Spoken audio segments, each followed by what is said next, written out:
Aloha, guys, and welcome to Lucy's Paradise podcast. Please like and subscribe before you do anything. Today, I have Dan, who is a coach at the Golf Fitness Yeah, perform for Studio. golf in Per- San Francisco.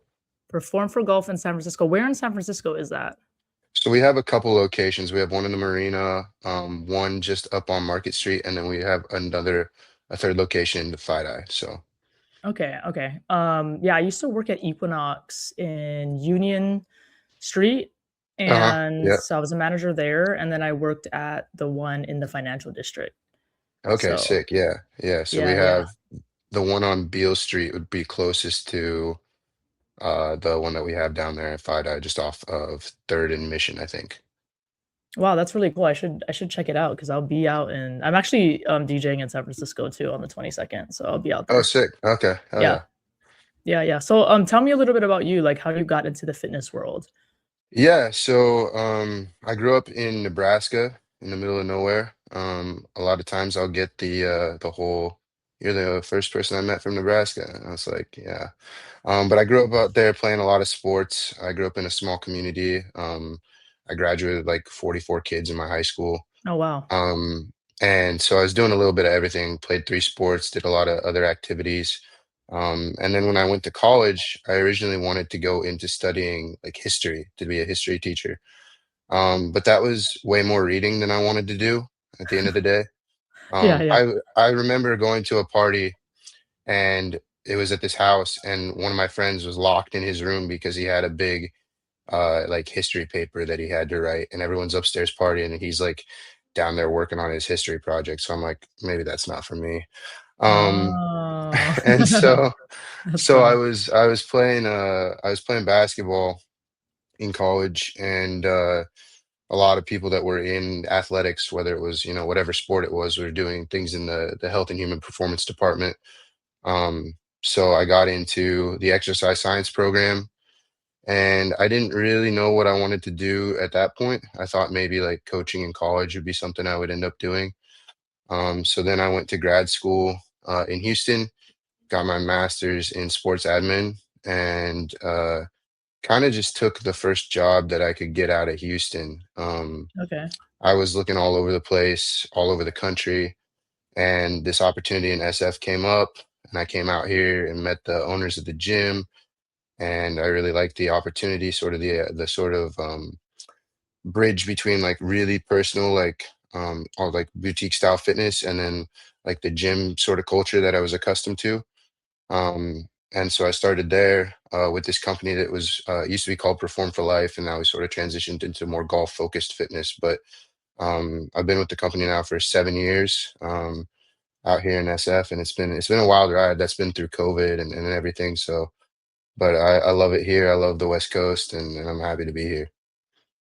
Yeah, that's really interesting.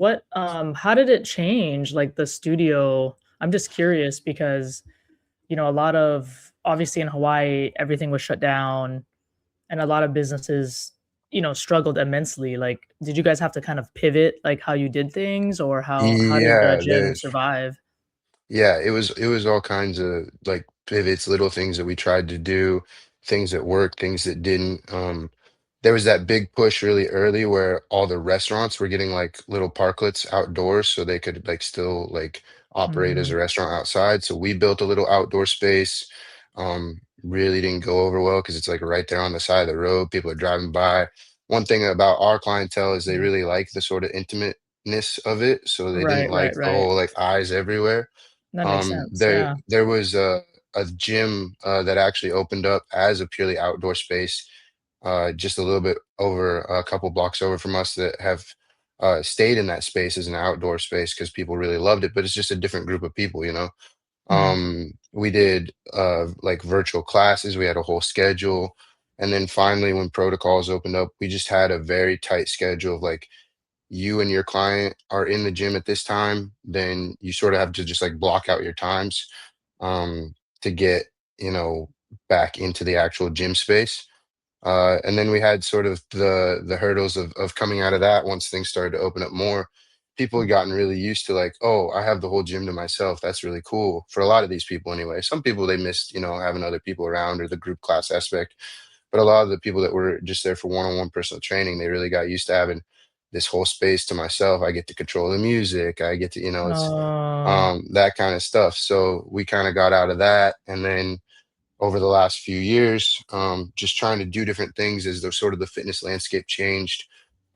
We found that there wasn't a lot of people doing golf specific stuff, and we have a lot of golfers up here in the Bay Area. So our owners decided to kind of go all in on getting a golf simulator in one of our spaces. oh, wow. And then we sort of got some swing coaches, and everyone got TPI certified, and we sort of went down that route. We still have, general fitness people that come in, and we operate a run lab out of one of our gyms that I'm sort of in charge of. And but the golf stuff has really taken off for us, and it's been kind of fun to see. We've had one of our gyms, the one down in Fidei, is really close to the St. Regis Hotel, where a lot of the NBA teams will stay when they come through town. So we'll have like NBA guys come over or coaches come over and want to hit on the simulator or stuff like that. So that's been pretty That's cool. pretty cool. That's Yeah. cool. So, do you kind of attract, like, people that are also just visiting like that too, that are, like that just wanna, like, try it out for the night type thing? Sometimes, yeah, Okay. or they'll be like, yeah, in town for, a long weekend, and they'll be looking on, Google, where can I find a golf simulator that I can like rent out or whatever. So we'll have that sort of thing come through. We also get a lot of people that, are really like new to golf. And I think one thing I've noticed just being out here, maybe it's just because I'm paying attention more as a professional, but people that are new to the sport really get sort of invested in, oh, what can I do? How many levers can I pull to optimize what I'm doing as a beginner golfer, right? And sometimes it pays off for them, right? But sometimes it's just like a little too much information all at once. Mhm. So we get those people. We might be able to get them, excited about training, or they might just be like, "Oh, I need to go out on the range more and just get more time on the, swinging the sticks a little bit." So, but we do get all kinds of golfers. We have some LPGA pros that we train, and then we have like the very, very beginners as well. That's really cool. Yeah, that's actually, like, where I did most of my golfing, surprisingly enough, is actually in the Bay Area because I worked at the Apple Store over there in Corte Madera across the bridge, Mm. Hmm. and Hmm. then, I lived in between. There's like a million golf courses over there. So I would just stop at a golf course instead of like being in traffic. And I would just Yeah. like hit balls for like an hour before I would go home. So it's kind of like my Yeah. daily like stress reliever type thing. And then Mhm. to get a little practice in, you know what I mean? Like who Yeah, wants to just sit in traffic, right? So yeah, it's definitely been nice because, like, when we're, let's say training people and you have the morning rush, and then you might have, a couple hours over the middle of the day, and it's like you already did your workout, or maybe you're resting that day, just get the golf clubs out and hit on the simulator a little bit. That's fun. That's nice to not have to, lug your sticks out to a driving range or something like that. So it's been yeah, cool. yeah. Were you always like into golf or Yeah, I actually it kind of worked out that way for me. I know some of our other coaches were kind of like, golf, what are you talking about? But growing up in Nebraska, I had golfed pretty much since I was like a kid. My dad got me like a little set of clubs from a pawn shop or something, that's and I cool. actually learned how to golf right-handed. I do most things left-handed, but Oh, because interesting. he got like a cheap set of sticks, he's like, "Well, you can learn right-handed," and I was like, "Okay." So that's how I did it. I played baseball Interesting. left-handed. I think if I don't play much tennis, but when I have, I've played tennis with left-handed for front hand. So yeah. Interesting, interesting. Yeah, I ended up teaching my niece and nephew, like, how to bat left and Mm-hmm. right-handed because Oh, I was like, okay. "This is gonna, like, help," and Yeah. you can maybe trick the other team, here Mm-hmm. and there. Mm-hmm. So, it ended up Or paying off. like, yeah, and like as the kid grows too, like what are you actually more comfortable with? Like, Mhm. does the left or the right side feel more comfortable in a rotational thing like that for sure? Yeah, tell me about your DJing stuff, and then we can talk about, like, kind of how you balance everything because that's definitely a Yeah. good topic. Yeah. So I kind of got into the whole nightlife DJing thing, maybe a little bit on accident. Mhm. It was actually during COVID. Um, I had a big group of friends that always did like outside lands here every year, and we couldn't do outside lands the year that COVID shut everything down. So my friends hosted this, we called it Inside Lands, just a big house party. Oh, We I were like that. pretty stringent on like, making sure everyone had gotten their like vaccines and like tested and everything. We didn't want anybody to get sick from having a party during the middle of COVID. But um and one of my friends, this girl, Jay Little, she's a great DJ here, and she's doing big things. But she was just starting her DJ journey. This was 5 6 years ago now, and she played at this party, and that's where I met her. And she kind of just took me under her wing, just going out, showing me different venues, different shows, meeting people through her.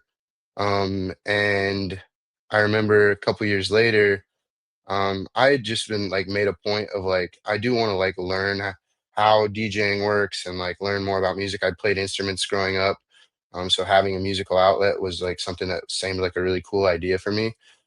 So I would just be at like parties or after parties, and I'd just be up with the DJs, like just watching what they're doing. Not trying not to be like in the way, but just like learning as much as I could just by observing. And then I bought like a little like Flex 4 controller, and I like just started to learn the basics in my room.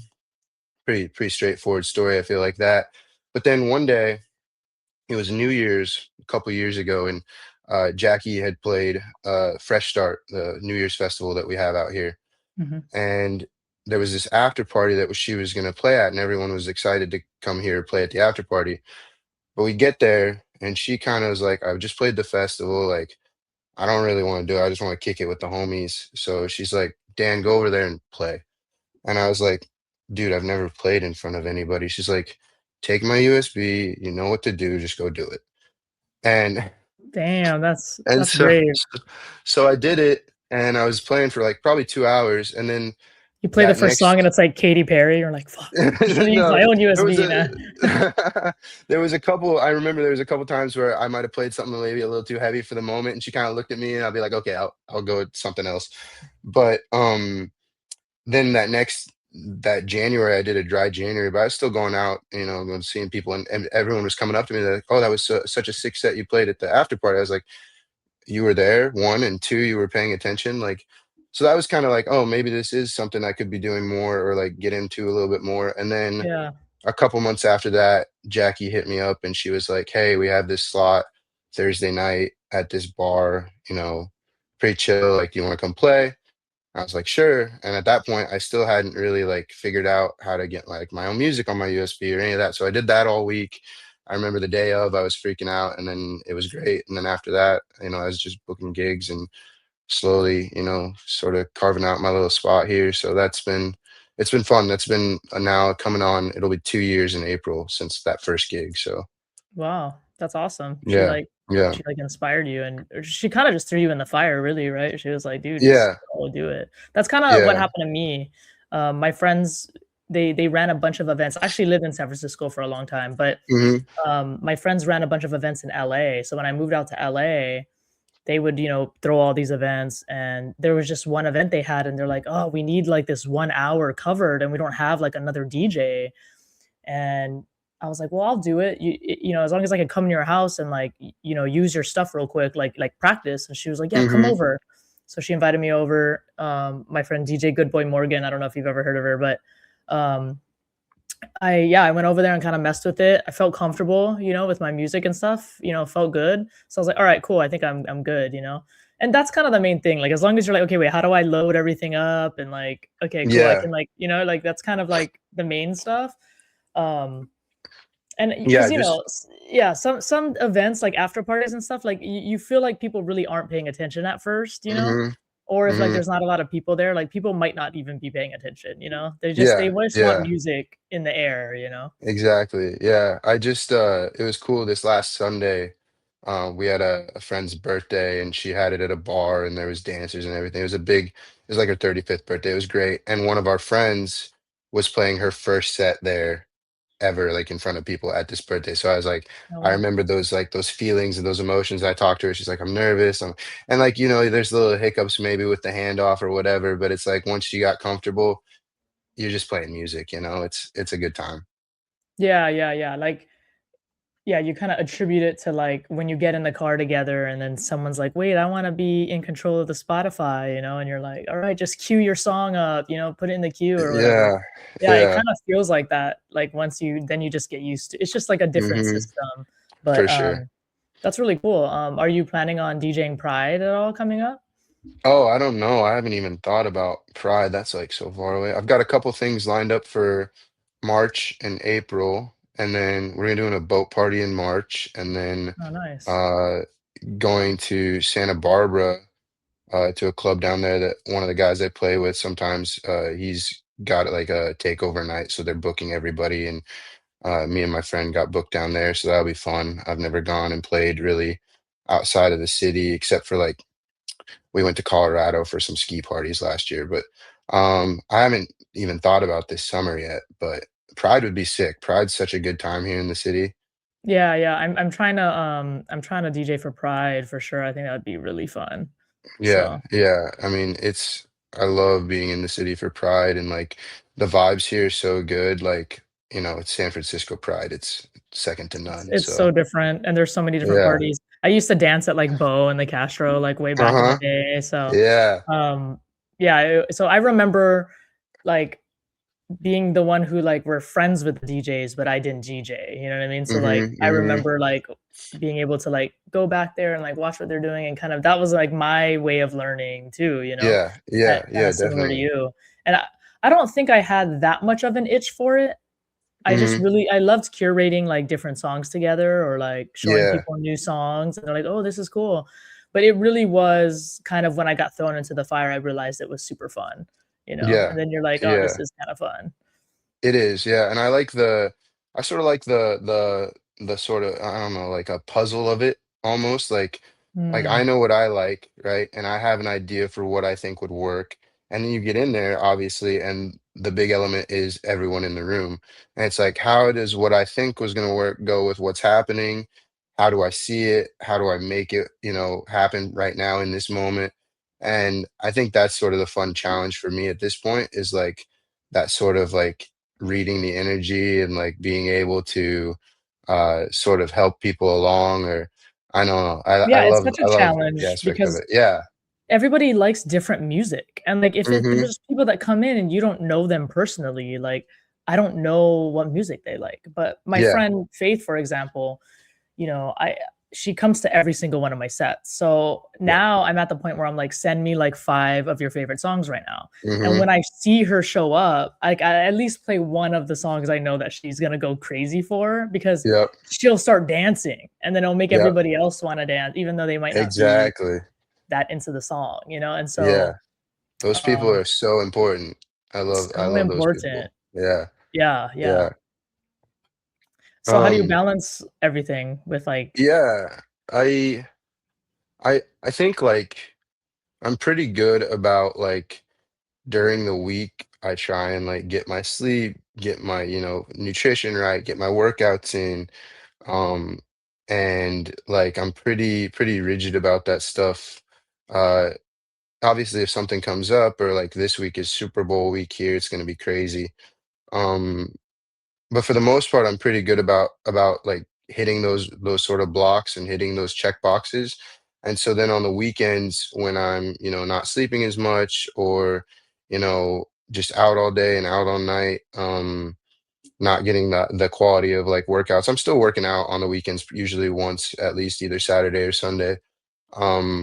But then I know that I'm getting my sleep, I'm getting and so it's sort of like balancing those things throughout a full week, versus mm. like trying to like, oh, I gotta cut it early or whatever. I'm not trying to leave if the party's still going. Like that's not me. But I think the other thing is just like being very like um it's been nice actually since I've started like DJing and like actually getting booked and like being on these lineups where I can say to like my clients or the people in group class, like, hey, like this is part of what I do too. And like I've had a couple people from the gym that have come to some sets, which is great. Yeah, yeah, like, you know that they Um, like EDM or something, and you're like, yeah, "Hey, yeah, I'm" yeah, yeah. So that's they've been cool. able to come and see that side too. And it's like, um, I generally avoid early mornings just in general when I can. just to not add another conflict in there. Um, like if for whatever reason there might be like a Thursday night party, I'm not trying to take a 7 a.m. on a Friday. Oh, And okay, okay. I've never been much of an early morning person anyway. I think early morning people have like gotten like away with way too much in life. I think the world is set up for early morning people. And it's like I know so Oh, many really? well, I know so many early morning people that are just like, that's great and I love that for them. But I think there's a lot of people like I love like Tuesdays, for example. Right now I have not at the gym and I'll be in the gym later this afternoon and I'll be there till 9 because I have people that like to come in after work and I'm much, Okay, so happier to you try to curate your hmm schedule based on where you feel best energy-wise yeah, too, right? yeah, Is you're not really an definitely. early morning person. Definitely. Yeah. Yeah. And I think that's really important to like try and like obviously there's times where you want to accommodate somebody or the schedule just doesn't work out other than, getting in the gym early and that's always going to be part of it. But I think that's important for my clients too, right? Like um if your schedule allows, don't force yourself to do something that doesn't feel, like it's going to line up or it's going to be sustainable because, at the end of the day, we want to be doing things that we're going to be able to do for the long term and that aren't going to Mhm. feel like they're so difficult, right? Um, Right, yeah. Not only because, we have so many things going on in our lives, whoever it is, but also because you want to enjoy what you do. If you can enjoy what you do, you're just gonna do it more. And that's, Right. I think, the name of the game. So I try and, hold myself to that. I try and communicate that with everyone I work with. Um, and there's been times where it hasn't worked out a couple times in my career where, the schedule is either so rigid for this person or, they're and we have to, find a different solution. We've handed off or traded coaches before. That's what's nice about the facility I work at is we don't really have to like sell. People come to us for, the training that we offer and we're all sort of qualified to do the same thing. Like people have niches about what they do. We have one girl on our staff that she does a lot of pre-postnatal, so she'll get a lot of women that are coming in and looking for training. And then eventually planning on starting a family or whatever the case may be. We have a coach that used to do like boxing, and so like people that like boxing tend to those kind of things. But and the most part, like people can sub with everybody. Our community is small enough that everyone knows everybody. So Mhm. everyone's sort of comfortable if, somebody's out for the week and they need a sub or, and they actually kind of enjoy it. They typically enjoy being able to like, have an hour to catch up with this other coach that they maybe don't get as much face time, on a weekly basis or whatever. So it really does work out in that way that we have the flexibility sort of baked into to how we do things. Yeah, that sounds like a really well-run gym. It definitely sounds new, like, I don't even think I recall any type of gym like that when I lived out there.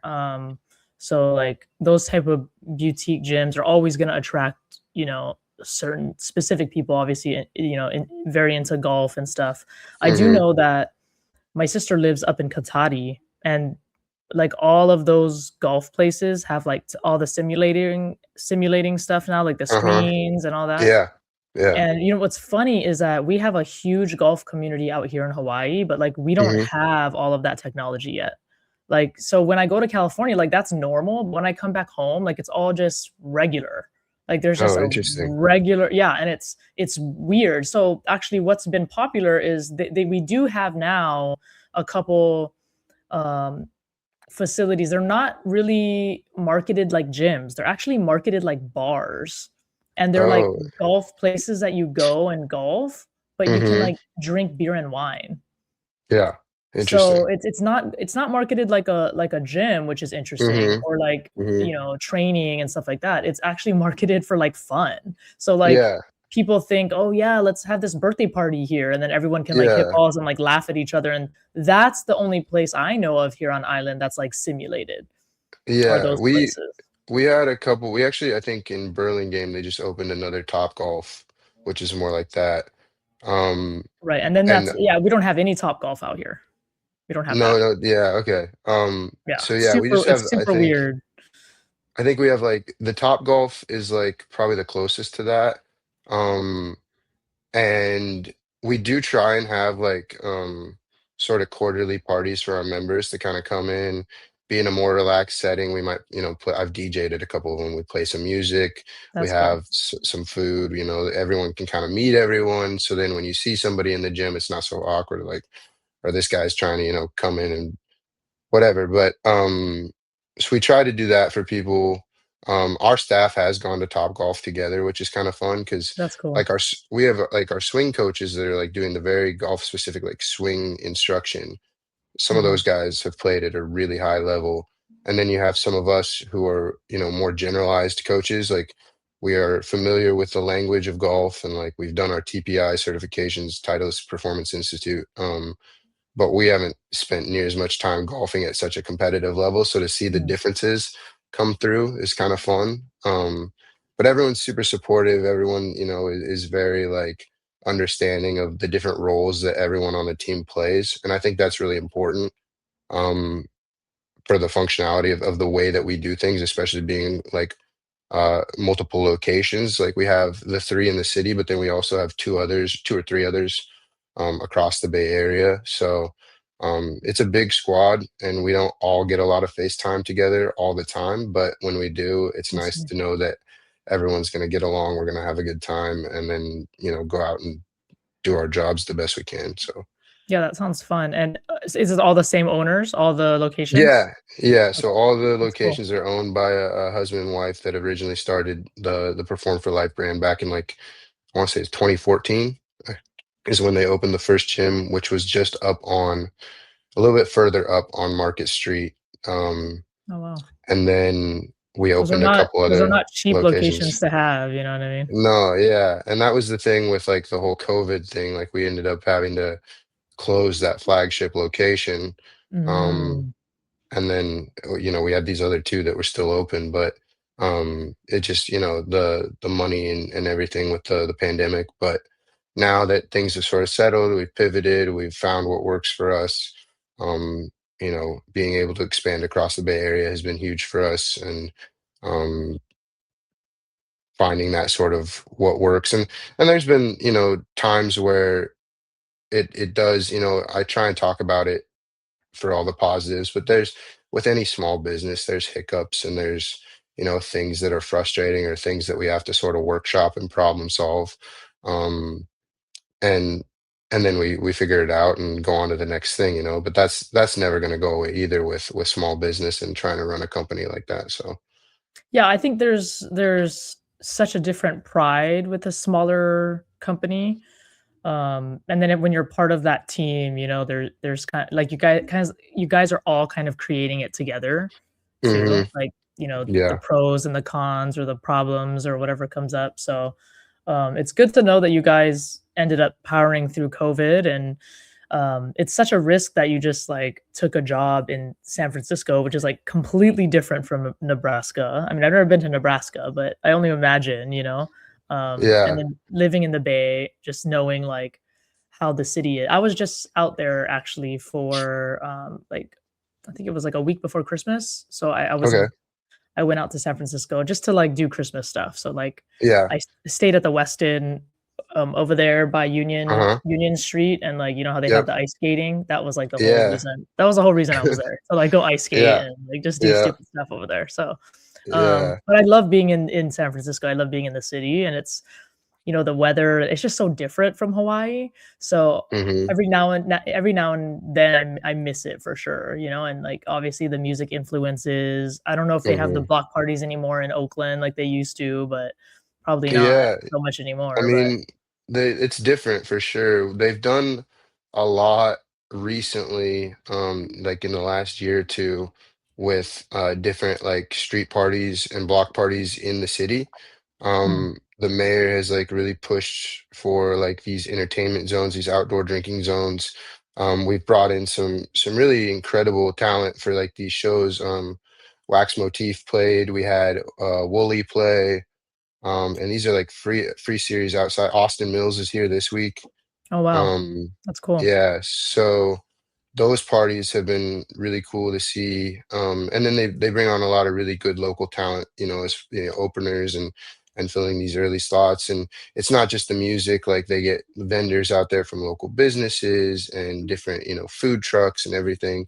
And they just renewed for the full year, so every month for first Thursdays, and then every month for the third Thursdays a different party. So um, Oh, wow, that's people awesome. are people are excited about it. Yeah, it's good. I still get the emails for beta breakers, and I still get the emails. So I'm like, "Oh my god, Yeah, what is it?" yeah, yeah, yeah. That's a huge one still. Everyone loves Beta Breakers. That's a party that I think, I had no you can kind of hear about different things or different cities doing different things, but I had never experienced anything like Beta Breakers until I moved out here and I saw just like how ingrained it was for like even if you're not like running it, you're doing something on Beta Breakers and like Yeah, there's it's always funny. things going It's on. yeah, Yeah. it's very silly, and yeah, I love it. It's so funny. Yeah. Yeah. I'm excited though for like this year and just like I feel like these last couple years coming off of COVID and we were going through all this transition stuff at work with the golf thing and it's just been like I feel like I'm kind of finally settling into um my DJing and coaching is good. We kind of got off because that first couple years off of COVID, it was like, how do we like get people excited about coming back to the gym, the fitness, the whole landscape had changed. So Right. getting settled into that. And then I think the next thing I want to do musically is start like learning how to produce. I think that's sort of a natural next progression. And that's daunting in itself. Yeah, You I'm know, definitely there too, I just don't have the time because 'cause I'm in yeah. school full time, so, like, you're Mm-hmm. done with school at least, but I'm still in school, so, like, Yeah. I don't have, like, time to just, like, kind of just It's teach it's a myself, you know? whole yeah, It's a yeah, and whole that's the another thing language, I feel too. like. Yep, and, like, how you learn is important too, right? Like, for me, it was always, like for the DJing, I could watch and, like, learn things on YouTube, Mhm. and I did buy, like, a little course that I could, like that was, like, one of those modular, like, things that I could work through with, like, basics and, like, things that you should know about, mixing or whatever, and, for, like, learning Ableton, it's like okay, how do I want to do this? Luckily, now that my network, has just grown exponentially from being here for as long as I have so many, great friends that produce such good music, that are, great resources. Even if it's not like a formal, like I can always reach out and ask a question or like, can you Mm, point me in the right direction? Am I right. doing this? And that's so valuable. Like to just have that in a comfortable way, in a way that doesn't feel intrusive or like I'm imposing on somebody or anything like that. Yeah, I think most people like, most artists are pretty cool like that, where you could just, like, ask Mhm. or, I definitely have a lot of producer friends too that I feel like I'm not bugging them, you know? I can always, like, kinda Yeah. I have a friend too that's, like, a lot more, um, experienced in DJing where I can just ask him stuff too. Mhm. So, Mhm. Yeah. um, what DJ equipment do they use out there? Like, have you had to use Mostly it's just like a couple of CDJs or 2 or 3. There are 4 deck setups, but, there and most places have 3000s now. Um, and then a lot of just depends on who the headliner is, but I think most people are still mixing on like A9 mixers, and then I've had to play on a V10 like one time, and okay. it's like Yeah, I'm always crazy good curious noise. because out here, I feel like they have, like, it's all different, like, and they Mm. not one place will have the same as another Oh, place, right? interesting. Okay. Yeah, yeah. I think And then in my experience, it's been pretty consistent. that's good. Okay, okay. That's Yeah, good. yeah. But then like, there are the occasional like if we're throwing like renegades or we're out at the beach or wherever, it could be whatever somebody has available or whatever they're bringing out there. Um, but for the most part, I would say the clubs are all consistent. Okay, that's cool. Yeah, that's good to know. I Yeah. figured, those places are gonna have more of the newer stuff than we have here in Mhm. Hawaii. I'm like, I feel like these bar owners, like, don't wanna buy anything new, and I'm like, "Dude, at least update it, like, at least update it." You know what I mean? Yeah, Like yeah, and I think that is the thing too, though, like, with some of the smaller bars and stuff, like, I remember one day early, like, it was maybe my 2nd or 3rd gig, and I was playing this bar that a lot of my friends had played at, and so I was kinda nervous, but we were out at a rooftop earlier in the day, and I was talking to one of my friends, and she was telling me, oh, she's like, "Have you ever played there before?" I was like, "No, I'm excited, like, I'm a little nervous," and she's like, "Well, you know that the one button doesn't work over here and this you got to do." And I Mhm. was like, well, nobody told me till just now, but thank you. And she was right. So I get in there, I'm like, oh, okay, I see what you're saying. Like there's little Yeah. things like that, that a club maybe has like a janky controller or something like that, but you Right, work right. around it. And Yeah, yeah, yeah. obviously you're communicating as much as you can with the people that are on before you or the club owner or whatever. But there was those little hiccups that I experienced. I remember one time I was playing an after party for there was a big Yellow Claw show at Bill Graham, and I was playing the after party for that at a different club. And I had never played there before. And my friends that sort of set it up, they're like, "Your sound check's good. Just go in, say what's up, get set up, and you'll be ready to go." And so I go in, I get set up, and I'm like nervous again. I'm a nervous person, I think, when I'm going into a new environment Mhm.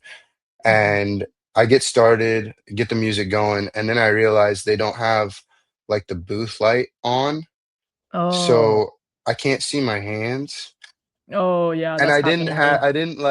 I didn't like want to pull my phone out. I didn't know what to do. So I That just happened to kept me on my playing. the first time I played, ever. Yeah, so I just kept playing, and there was a couple rough transitions in there because I pulled the wrong knob or like I was on these channels and the other one. But then my friends that set it up showed up, and I think they noticed right away. And so like 2 minutes after I see them walk in, the light comes on, and I'm like, oh, thank God. And then I can just like finish my set and be less nervous. And Yeah, yeah, but yeah. little things like that I think are important. Like But that's, like, so um important, like, I have to be able to see what I'm doing and, like yeah, yeah. But I yeah, when think like the other that happens, side of yeah. that was just like being able to like be comfortable being uncomfortable, right? Because Mm, little things are gonna yeah. happen Like, all you're the like, time, I right? do have 3 minutes to figure this out because the song is gonna Yeah, play till 3 yeah, minutes, or whatever, and yeah. you're like, "I So do as have, long as like, I'm 2 more not minutes."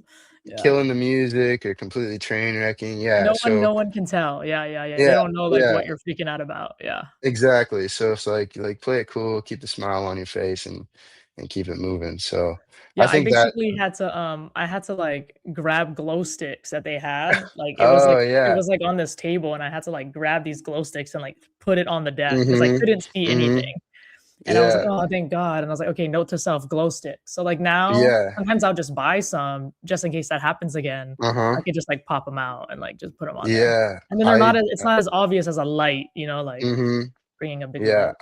I think what I did, like, later that, like, evening while I was still at the club, I got on Amazon and I bought, like, a little book reading light, the one that you can, like, clip onto, like, a book, so I just have Yeah, that yeah, in my yeah. bag now, and it's Yeah. like, if I ever run into that situation again, it's just, like, little things like that that you wouldn't really think about until you're in that situation, but, it's part of the process, so I've Yeah. enjoyed it. Yeah. I have a buddy that, like, he'll carry around it almost looks like one of those DS holders, where you can zip it and Oh, unzip it, yeah? and it's, Uh-huh. like, filled with USB drives, and so I know Oh, that when yeah. he's there, if, like, maybe I only have a few hours of music and, like Mhm. and we're still partying or, like, whatever, or if it's maybe not that serious, I can always call him over and he'll, like, hand me one of his because he has a whole Yeah. thing of them. But, Yeah. he showed me one day and I was like, "You just carry that around?" He's like, "All the time, dude, you never know." It's so funny.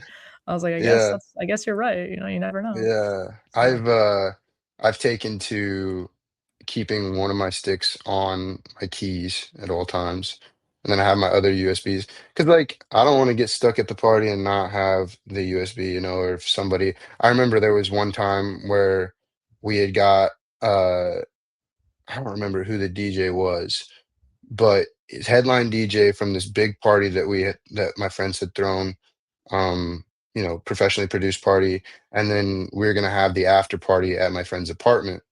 We had the full setup there, full CDJ setup, and we took the headliner with us, and he was trying to plug in to start playing at this after party, and for whatever reason, his drive wasn't formatted the way it needed to be, so he needed to take time on his computer to, like, format it, and everyone's at the party, and they're like, "There's no music." And so my friend that was, sort of facilitating everything, he's like, "Dan, go now." I was like, "What?"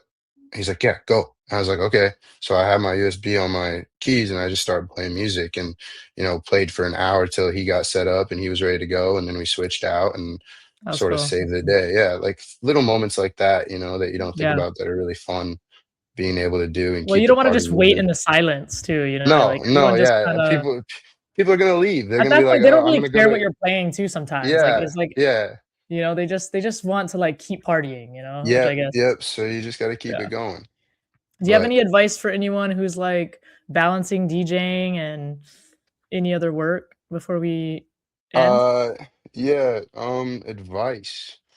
I'm always great at giving advice and pretty horrible about taking it.